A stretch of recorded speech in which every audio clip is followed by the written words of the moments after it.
Sector's Edge is an MMO FPS free-to-play game that has some building mechanics behind it and a lot of potential, but different enough to call it something different than a Fortnite clone. I'm Epokk from Minigame Guides. Today we'll go over all the basics in Sector's Edge that you need to know to dominate in Sector's Edge.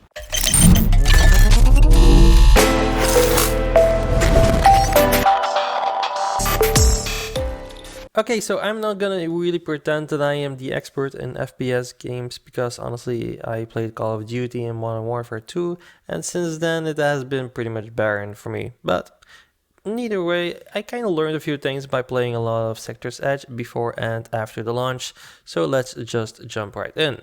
Now, first off, the tutorial that you probably have played already explains quite a few of the mechanics. So we have our standard sprint, building, sliding. With sliding is pretty much the best thing to have as it creates a lot of momentum, makes you more difficult to hit and stuff like that. But anyway, that's the tutorial. Over here we have another screen to jump into matches. We have the statistics. We have some guns that we're going to be talking about in a moment. Here we have the experimental area that you can learn to jump and move and build and to your heart's content as much as you want.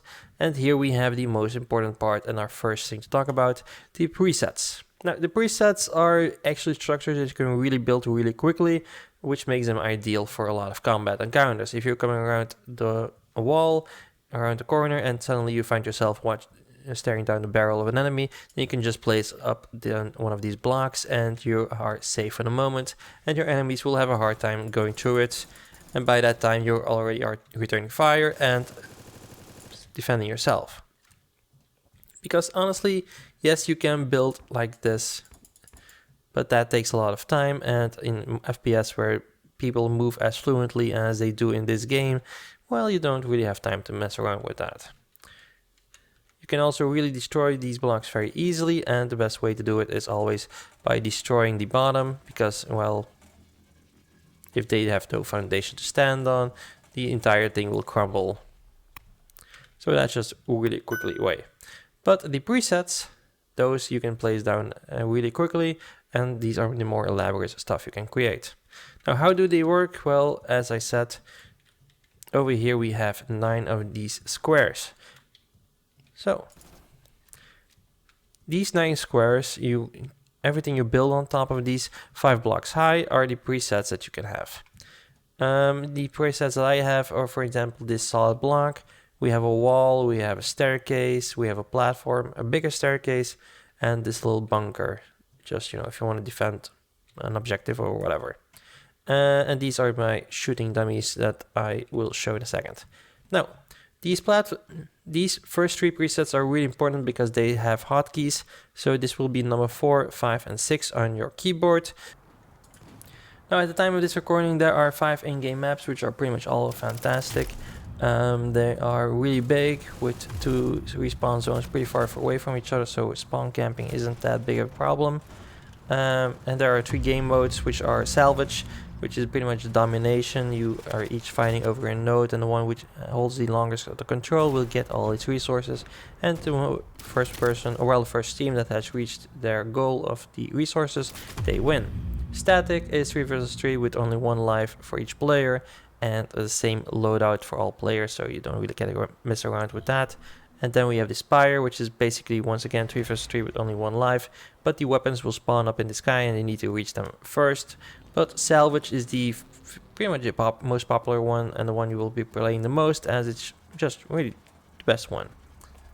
But you will also get to play around with these things. Now, these are the weapons. There is a pretty decent variety. We have pistols, shotguns, SMGs, assault rifles, we have the LMGs, and then we have the more destructible stuff like the grenade launcher and pretty much bazooka plasma thing, and we have then the sniper. Now the sniper is pretty much my least favorite one, as if you shoot and you miss, there's a blue streak and the enemy player will immediately know where you are, and that's not typically something a sniper will want. Now just pretty much play around with these. At the time of this recording, the assault rifle and the SMG are pretty much the best ones in game at the moment, as they have little recoil and a lot of damage, but the developers are still playing around with it, so just try some stuff out. I do really like the plasma rifle. It is not automatic, but it has a decent weapon So yeah, just mess around with it. Especially since you can do in the customize here, you can change your skin if you want.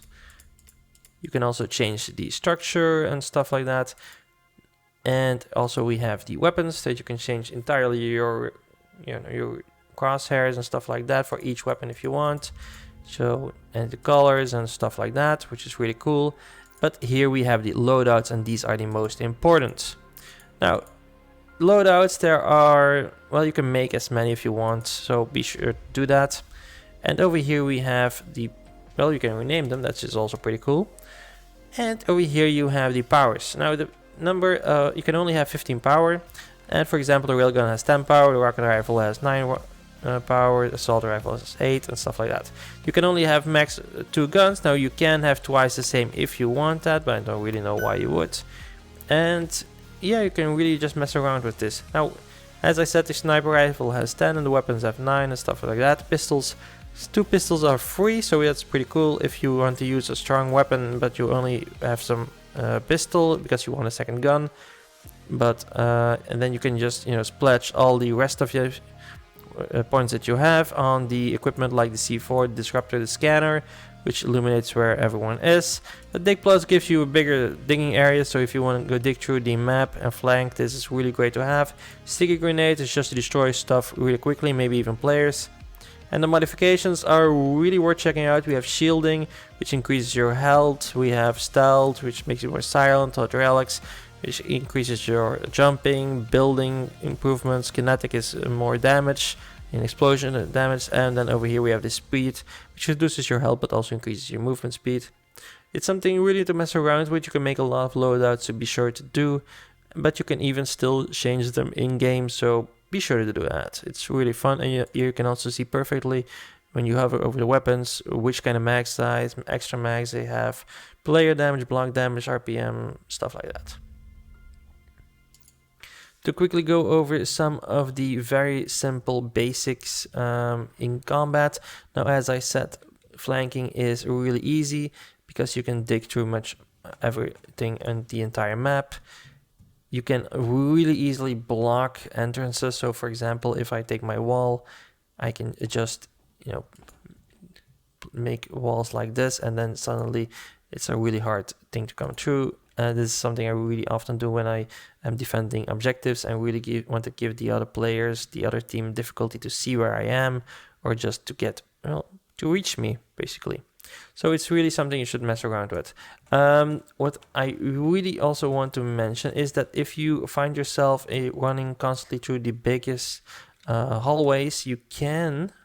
your guy is really small. So if you actually just look at this, if you place 2 walls together and you leave only 1 block in between, you can just move through it. So you can really, you don't need as much space like over here. You don't need this much space. You can just go to 1 block. So you can really go to hallways, move really quickly to very small openings. It's just something to play around with. It's really important. Also, if you want to reach high spaces but you don't really have the place to make a staircase, then you can just build yourself a Minecraft tower, staircase, whatever you want to call this. As something that you do often in Minecraft, and that way you can reach high spaces really quickly. But be careful for fall damage.